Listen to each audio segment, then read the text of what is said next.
Hello friends, welcome to the success Kendra. Friends, देखिए आज इस वीडियो में हम लोग बिहार पुलिस कांस्टेबल की जो भर्ती वर्ष 2023 में 21,391 पदों पर आई हुई है, उसके लिए हम लोग बिहार पुलिस के पैटर्न पर आधारित इम्पॉर्टेंट प्रश्नों को कवर करेंगे। फ्रेंड्स, ये प्रश्न बहुत ही इम्पॉर्टेंट है आपके एग्जाम के दृष्टिकोण से, और निश्चित रूप से यहाँ से प्रश्न एक दो प्रश्न आपके एग्जाम में देखने को मिलेंगे। इसीलिए इस वीडियो को ध्यान से देख लीजिएगा, चैनल को सब्सक्राइब कर लीजिए और जो बेल आइकन है, घंटी का निशान है, उसको ज़रूर दबा लीजिएगा, ताकि जब भी बिहार पुलिस कांस्टेबल भर्ती 2023 से संबंधित कोई भी इम्पोर्टेंट वीडियो अपलोड किया जाए तो उसका नोटिफिकेशन सबसे पहले आपके पास पहुंच जाए। तो चलिए सेशन आज के स्टार्ट करते हैं। फ्रेंड्स, पहले प्लीज़ एक बार सेशन को लाइक कर दीजिए, और जब सेशन समाप्त हो जाएगा इसको पूरा देख लीजिएगा, तो इसका लिंक किसी भी एक ग्रुप में ज़रूर शेयर कर दीजिएगा कि उपसौर की स्थिति बनती है। देखिए, एक होता है उपसौर और एक होता है अपसौर। यहाँ मैं लिख देता हूँ, ध्यान से वीडियो को देखिएगा।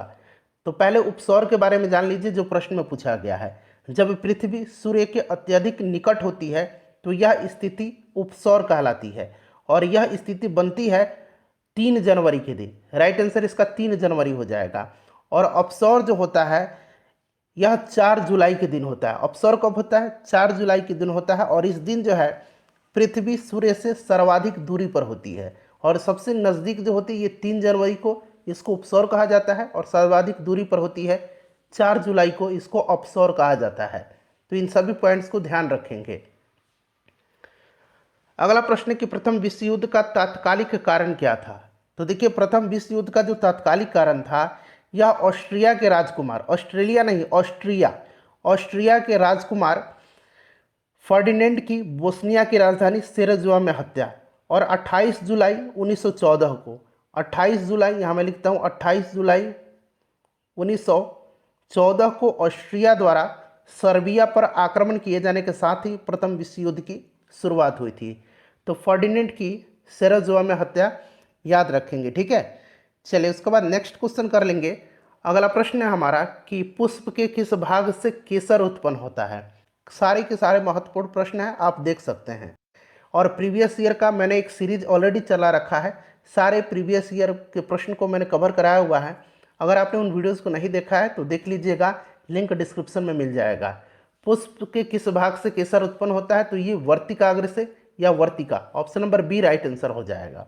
अच्छा, अगर आपसे पूछा जाए कि पुष्प के किस भाग से लौंग प्राप्त किया जाता है, तो लौंग जो है यह शुष्क पुष्प कली से प्राप्त किया जाता है, ठीक है। शुष्क पुष्प कली से लौंग प्राप्त किया जाता है। कॉफ़ी पौधे के किस भाग से प्राप्त किया जाता है? कॉफ़ी, तो कॉफ़ी बीजों से प्राप्त किया जाता है या फलियों से, तो ध्यान रखेंगे आप। चलिए, शिकागो में 1893 में विश्व धर्म संसद में किसने भाग लिया था? तो सबसे पहले तो आपको याद रखना ये हुआ था कब, विश्व धर्म संसद? तो ये 1893 में। कहाँ? शिकागो में। और इसमें भाग लिया था स्वामी विवेकानंद जी ने। Option number B correct answer हो जाएगा। नेक्स्ट क्वेश्चन है, और फ्रेंड्स अपना अपना स्कोर जरूर कमेंट करके बताइएगा, समय बिल्कुल नहीं। आप मानव के लिए श्रव्य आवृत्ति का परास है। देखिए, श्रव्य आवृत्ति यानी कि ऑडिबल वेव्स आपसे पूछा गया है। तो हमारी जो कान है ये 20 हर्ट्ज से लेकर के 20,000 हर्ट्ज इतनी की जो आवृत्ति वाली ध्वनि तरंग है, इनको सुन सकती है। तो यही जो है ऑडिबल वेव्स है, यानी कि श्रव्य आवृत्ति है। अच्छा, एक होता है अपश्रव्य, यहाँ मैं लिखता हूँ अपश्रव्य, जिसको कि अंग्रेजी में हम लोग कहेंगे इंफ्रासोनिक। ये 20 हर्ट्ज से कम की आवृत्ति वाली तरंग होती है। एक होती है पराश्रव्य, जिसको कि हम लोग अल्ट्रासोनिक कहते हैं। ये 20,000 हर्ट्ज से ज़्यादा की होती है। क्लियर? चलिए, नेक्स्ट क्वेश्चन कर लेंगे कि जीन प्रवर्धन तकनीक, जिसे पीसीआर कहते हैं, पीसीआर कहते हैं, उसको विकसित किया था। कोरोना के समय में ये पीसीआर टेस्ट काफ़ी चर्चा में रहा था। पीसीआर का फुल फॉर्म होता है पॉलीमरेज चैन रिएक्शन, ठीक है। और इसको विकसित किया था कैरी मुलिस ने। तो कैरी मुलिस, यहाँ पर मुलिस दिया गया है, option number C correct answer हो जाएगा। निम्न में से किसे भारत का नेपोलियन कहा जाता है? तो भारत का नेपोलियन जो है यह समुद्रगुप्त को कहा जाता है। समुद्रगुप्त चंद्रगुप्त प्रथम का उत्तराधिकारी था, गुप्त वंश का शासक था, ध्यान रखेंगे। तो समुद्रगुप्त हो जाएगा। नेक्स्ट क्वेश्चन है कि निम्नलिखित में से उच्च चालक इसमें से कौन सा है? इसमें से सबसे उच्च चालक जो है ये आपका सिल्वर हो जाएगा, option number B right answer हो जाएगा। उसके बाद देखिए, प्रति चुंबकीय पदार्थ की चुंबकीय प्रकृति होती है। प्रतिचुंबकीय पदार्थ पूछा है। देखिए प्रतिचुंबकीय पदार्थ की चुंबकीय प्रकृति जो होती है यह ऋणात्मक होती है, क्लियर हो गया।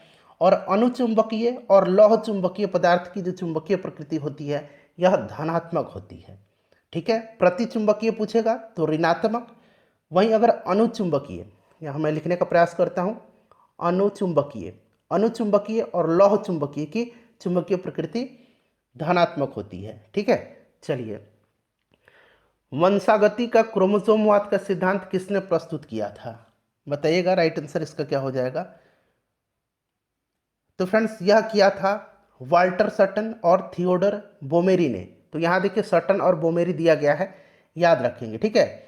ये वंशागति का क्रोमोसोम का सिद्धांत इन्होंने दिया था, सटन और बोमेरी ने। अच्छा, डीएनए की खोज किसने किया था, ये भी प्रश्न बन सकता है।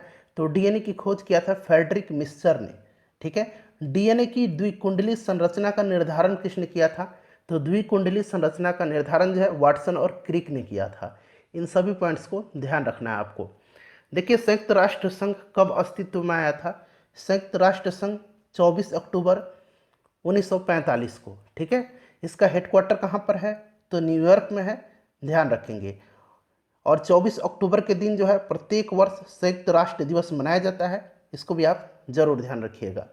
चलिए, निम्न में से कौन सा रासायनिक परिवर्तन का उदाहरण है, रासायनिक परिवर्तन का उदाहरण इसमें से जो है लकड़ी का जलना है। बाकी देखिए बर्फ का, जल का बर्फ बनना, बर्फ का पिघलना और चीनी का पानी में घुलना, ये भौतिक परिवर्तन है।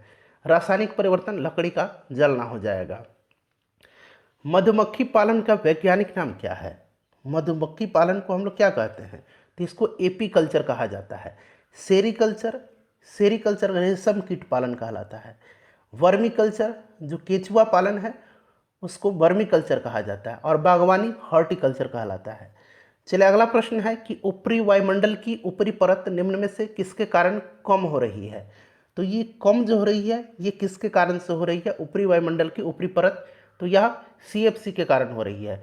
सीएफसी क्लोरोफ्लोरोकार्बन के कारण, option number B right answer हो जाएगा। नेक्स्ट क्वेश्चन है कि कॉटन जीन का आविष्कार किसने किया था, कॉटन जीन का आविष्कार जो है यह किसने किया था, तो ये किया था एली व्हाइटनी ने, एली व्हाइटनी राइट आंसर हो जाएगा, ठीक है। चलिए, और इसके क्या होता था, तो ये एक मशीन है और जिसमें कि कपास के धागों को बीजों से अलग किया जाता है।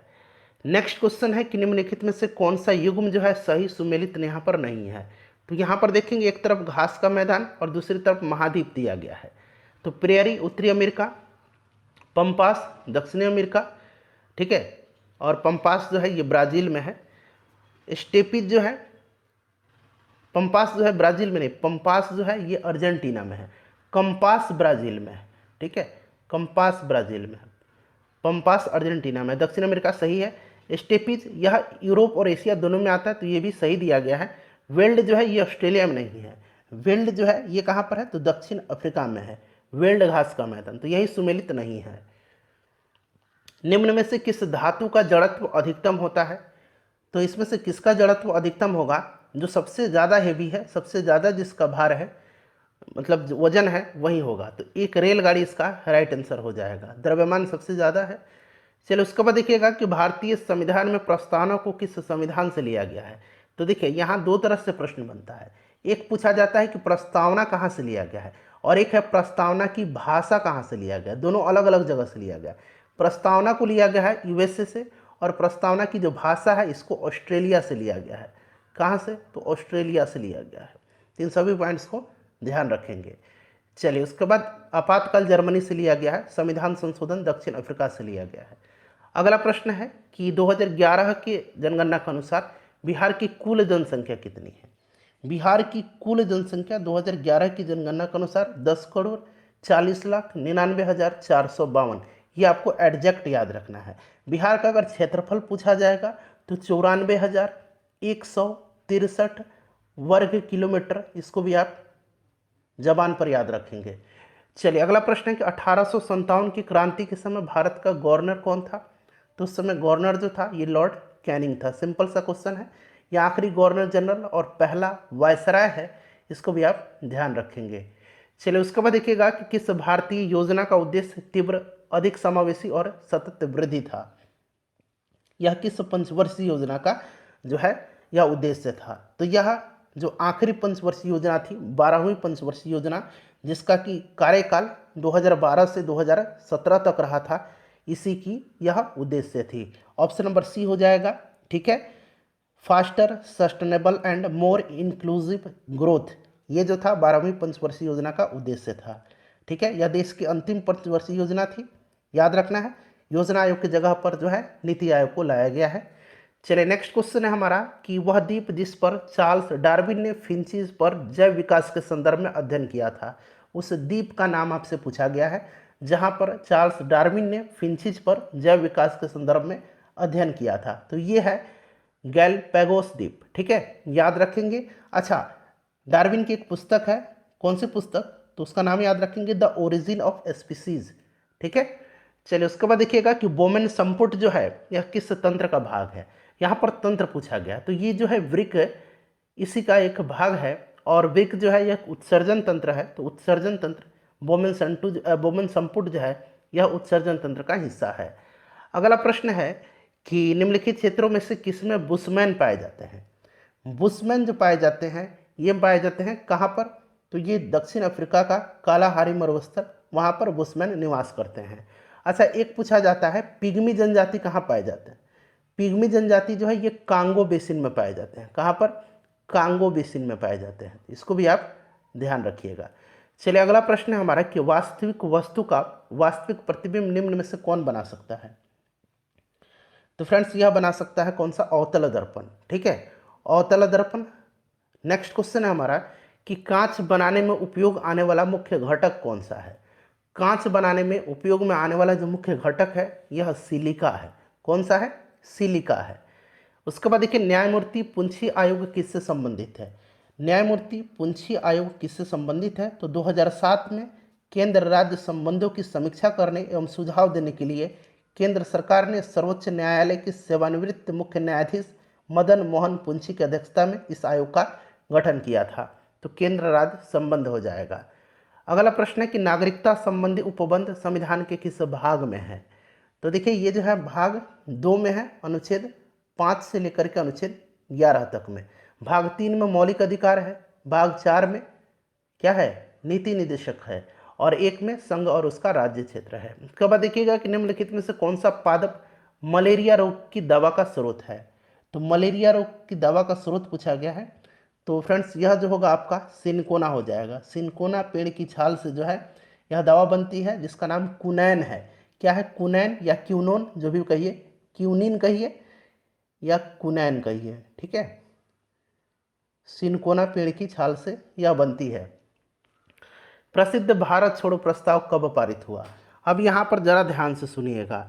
देखिए जुलाई 1942, 14 जुलाई 1942 को वर्धा में कांग्रेस की कार्यकारिणी समिति में अंग्रेज भारत छोड़ो आंदोलन का प्रस्ताव पेश किया गया, और 8 अगस्त 1942 को अखिल भारतीय कांग्रेस की बैठक हुई थी मुंबई की ग्वालियर टैंक में।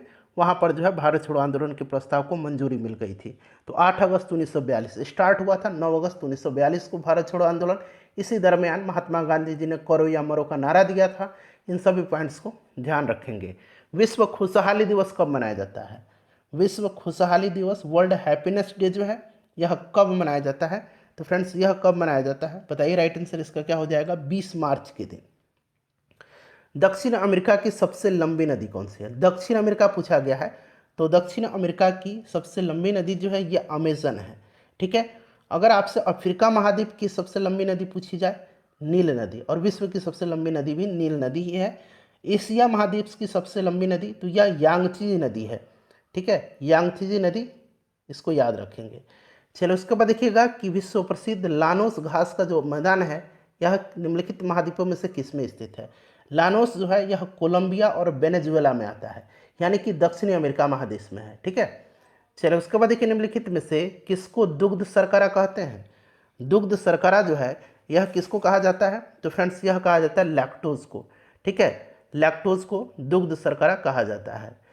उसके बाद देखिए निम्नलिखित में से कौन सा अकोशिकीय जीव है? इसमें से अकोशिकीय जीव जो है यह इसमें से कौन सा है? तो विषाणु है। ठीक है, चलिए उसके बाद देखिएगा कि मोमबत्ती का जलना निम्न में से किस परिवर्तन का उदाहरण है? मोमबत्ती का जलना जो है यह भौतिक भी है और रासायनिक भी। एक तो जल रहा है, दूसरा वो पिघल रहा है, तो इसीलिए यह भौतिक भी है और फ्रेंड्स क्या है, रासायनिक भी है। तो option number C right answer हो जाएगा। चलिए उसके बाद देखिए नील हरित शैवाल क्या है। तो नील हरित शैवाल जो है यह स्वपोषी है, ठीक है, प्रकाश संश्लेषण होता है, भोजन बनाते हैं ये अपना। और अगर आपसे पूछा जाए कि कवक क्या है, तो कवक जो है यह मृत्योपजीवी है। यहाँ देखिए मृत्युजीवी दिया गया है, मृत्योपजीवी है कवक, ठीक है। 2011 की जनगणना के अनुसार भारत में लिंगानुपात कितना है।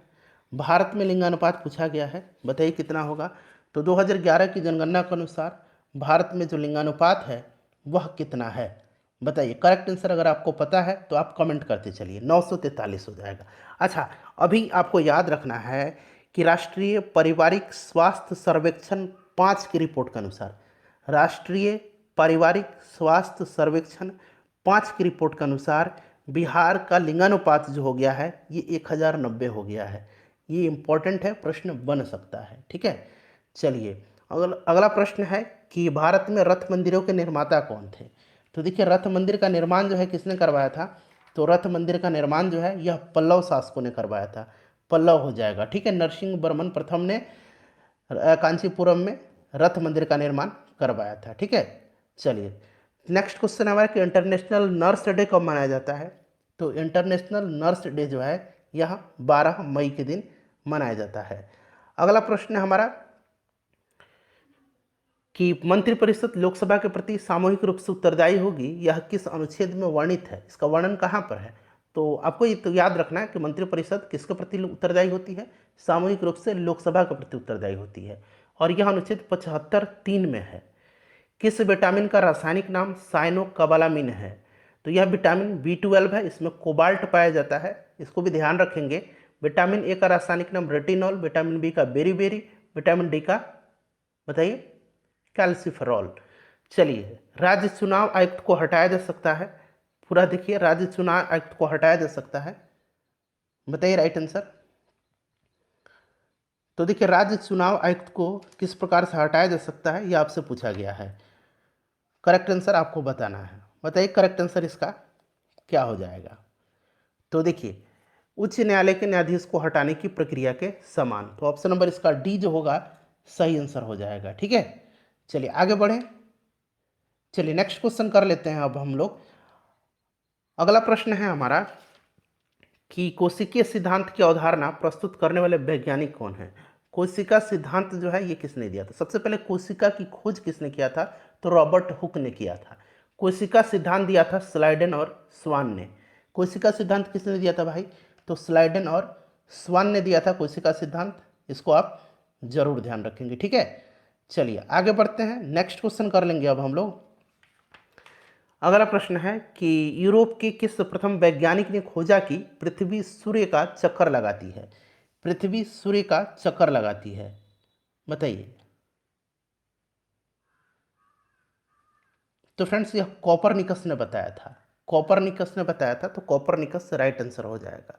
एड्स एक जनित रोग है, तो एड्स एक विषाणु जनित रोग है, वायरस से होता है एड्स, ठीक है, HIV वायरस। भारतीय स्वतंत्रता अधिनियम कब पारित हुआ था। भारतीय स्वतंत्रता अधिनियम पारित हुआ था 18 जुलाई 1947 को, ठीक है, VVI है।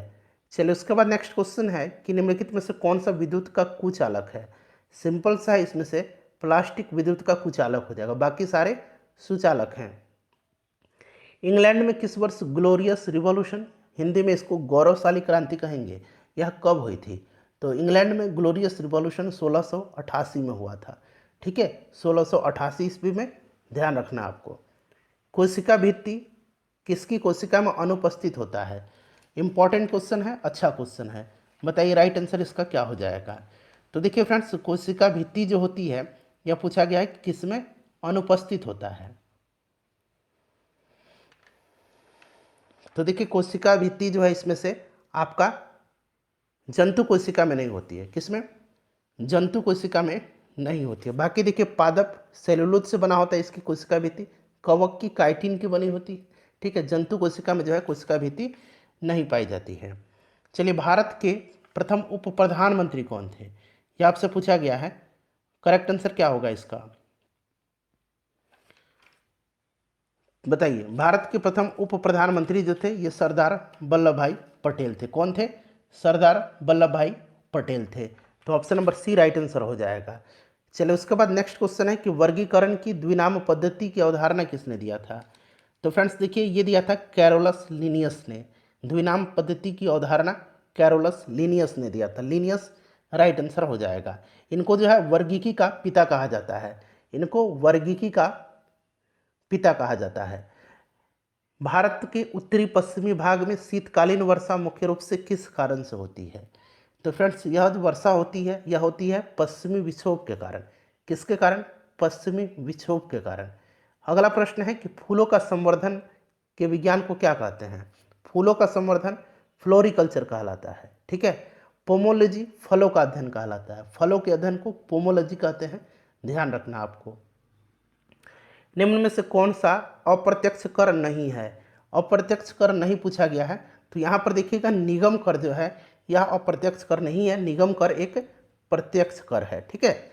चलिए उसके बाद देखिए, निम्नलिखित में से किस अम्ल के एकत्रित होने से मांसपेशियों में थकान होती है? तो मांसपेशियों में जो थकान होती है ये लैक्टिक एसिड के एकत्रित होने के कारण होती है। नेक्स्ट क्वेश्चन है कि बिहार में पटना उच्च न्यायालय की स्थापना कब हुई थी? तो इसकी स्थापना हुई थी, बताइए कब? 3 फरवरी 1916 को। कुतुबुद्दीन ऐबक का उत्तराधिकारी कौन था? कुतुबुद्दीन ऐबक गुलाम वंश का संस्थापक था। 1206 में इसने गुलाम वंश की स्थापना किया था। इसको लाख बख्श के नाम से जाना जाता है, लाख बख्श। ठीक है, कुतुबुद्दीन ऐबक को। और इसका उत्तराधिकारी जो हुआ था ये आराम शाह हुआ था। यह एक अयोग्य शासक था, इसकी हत्या इल्तुतमिश ने कर दी और फिर ये गद्दी पर बैठा। तो कुतुबुद्दीन का उत्तराधिकारी आराम शाह हुआ। ठीक है। चलिए, आराम शाह के बाद इल्तुतमिश शासक बना। संघ और राज्यों के मध्य विषयों के वितरण में साइबर कानून किस सूची में आता है? साइबर कानून जो है यह किस में आता है? तो देखिए, साइबर कानून जो आता है ना, यह आपका आता है अवशिष्ट विषय में। ठीक है, किस में आता है? अवशिष्ट विषय में। संविधान की 7वीं अनुसूची में संघ सूची, राज्य सूची और समवर्ती सूची दी गई है। जो विषय इन सूचियों में नहीं दी गई है उस पर कानून बनाने का अधिकार केंद्र को है, अर्थात अवशिष्ट शक्तियां केंद्र में निहित हैं। तो ये अवशिष्ट हो जाएगा, option number D right answer हो जाएगा। चलिए उसके बाद देखिएगा कि 2001 से 2011 यानी कि दशकीय जनसंख्या वृद्धि पूछा गया है। भारत में निम्नलिखित राज्यों में से किसमें सर्वाधिक जनसंख्या वृद्धि दर है? तो सर्वाधिक जनसंख्या वृद्धि जो रहा था ये मेघालय का रहा था। ठीक है, मेघालय का। नागालैंड में ऋणात्मक रही थी, इसको भी आप ध्यान रखेंगे।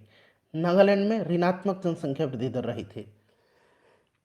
बिहार में वह जिला जहां वर्ष 2001 से 11 की अवधि में सर्वाधिक दशकीय जनसंख्या वृद्धि दर अंकित की गई, तो यह जिला जो है यह कौन सा जिला है? तो यह मधेपुरा है। अगला प्रश्न है कि यदि किसी गतिशील वस्तु का द्रव्यमान आधा कर दिया जाए और चाल दुगुनी कर दी जाए तो उसकी गतिज ऊर्जा हाफ mv² होता है। प्रश्न कह रहा है कि इसकी द्रव्यमान आधा कर दिया जाए, m/2 हो जाएगा, और चाल दुगुनी कर दी जाए यानी कि 2v² हो जाएगा ये। अब देखिए कितना हो जाएगा? तो हाफ m2 फिर गुना 2 दूना 4v² हो जाएगा। अब इसमें से क्या करिए, आप हाफ m और v² को बाहर लाइए। ठीक है, हाफ m v² को हम बाहर ला दिए तो अंदर कितना बच गया? अंदर बच गया नीचे 2 और ऊपर 4, तो 2 दूना 4 काट दीजिए यानी कि 2 गुनी हो जाएगी। सिंपल सा तरीका है। वास्को डिगामा ने भारत के समुद्री मार्ग की खोज कब किया था? वास्को डिगामा ने भारत के समुद्री मार्ग का खोज जो है यह किया था कब? बताइए, राइट आंसर क्या हो जाएगा? पुर्तगाली यात्री था और 1498 में, 1498 में राइट आंसर इसका हो जाएगा। समुद्री मार्ग की खोज भारत का किया था। आखिरी क्वेश्चन है, 65 प्रश्न हमने कवर किया है। अपना स्कोर बताइए और इसका आंसर आप कमेंट करके बताइए।